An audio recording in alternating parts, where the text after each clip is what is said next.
I filmed this beautiful view during our recent trip to Dorset, and I just knew I had to paint it. If you'd like to join me and paint with me, I included the list of art materials below in the description along with the reference photo. I'm using gouache here, but in a style I would normally use watercolor. So I wetted the top of the page with the water first, and then I mix ultramarine blue with some purple and a touch of Payne's grey to create the color of the very dramatic sky. And you will see me adding more and more stronger pigment into the mix to create those very heavy dark clouds. For the lighter parts of the sky, I just left the white of the paper showing through. I find seascape sketches very easy and relaxing to create, so they often feature on my sketchbook pages. As I mentioned earlier, I use gouache paint here the way I would normally use watercolors.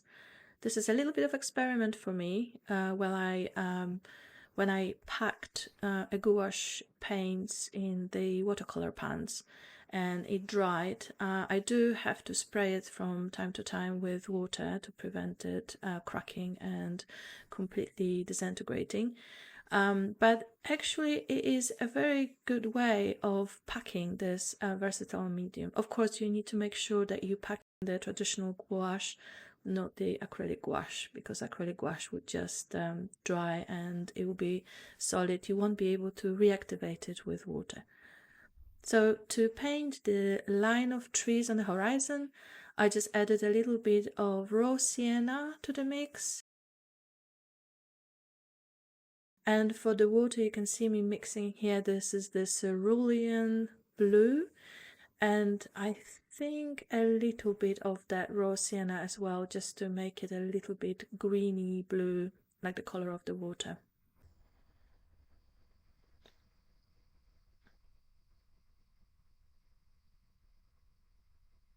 I then go back to the dark purple and blue mix to paint the shadow of the clouds reflecting in the water. And that's pretty much the color blocking part of the sketch done.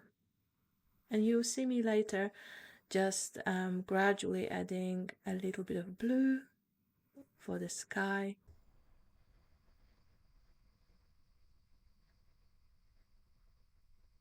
I didn't like the hard edges that formed at the bottom of these dark clouds, so I just simply re-wetted this area and kind of blended these darker colors in.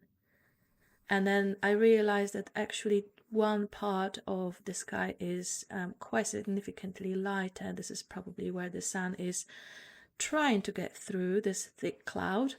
So again, I re-wetted this area and I used paper towel to dab it out, and then to add more contrast I added even more pigment just to make sure that the sky looks actually darker than the water. And this is what you can see in the reference photo too.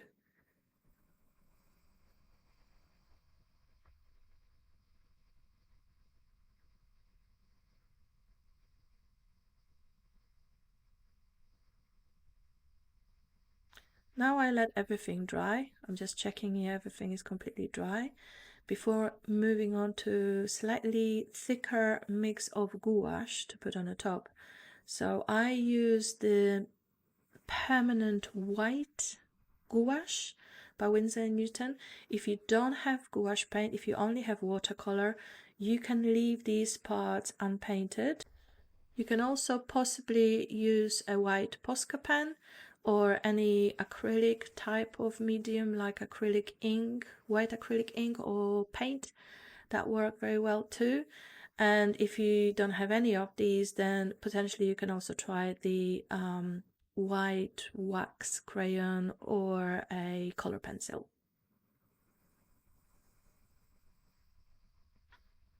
So I'm just literally adding in the lines where I see the yachts in the distance. And now I'm using white jelly roll by Sakura. I believe this is size 08. to add the masts and some of the lines on the yachts.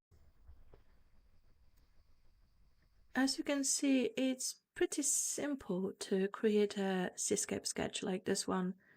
It's really just blocking color, and it usually is horizontal lines, and then playing with color, and then adding some finer details with whatever mediums you have.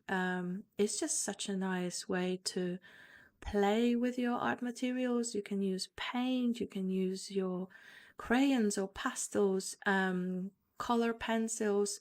I try to use different mediums in every sketch.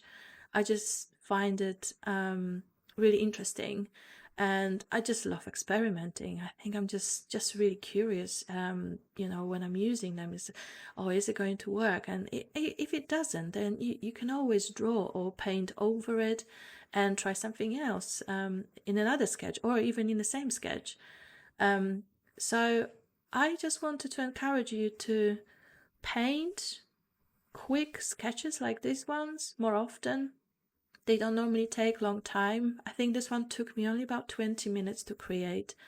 Now I'm using kind of suggestions of buildings in the distance with a pencil, just a dark color pencil. It just little lines, maybe suggesting that there are some windows there or rooftops, and it all comes together, and you can easily identify it as a sea view. So I think it's a very effective and easy way to fill your sketchbook pages, especially if you're wondering what to paint and maybe you are a little bit stuck with a white page.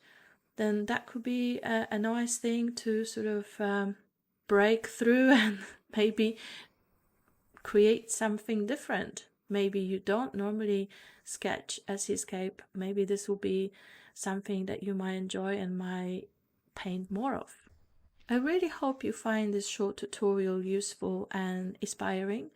I believe anyone can paint a simple seascape like this one. If you have any questions, please post a comment below and I try to get back to you as soon as I can. Thank you for watching.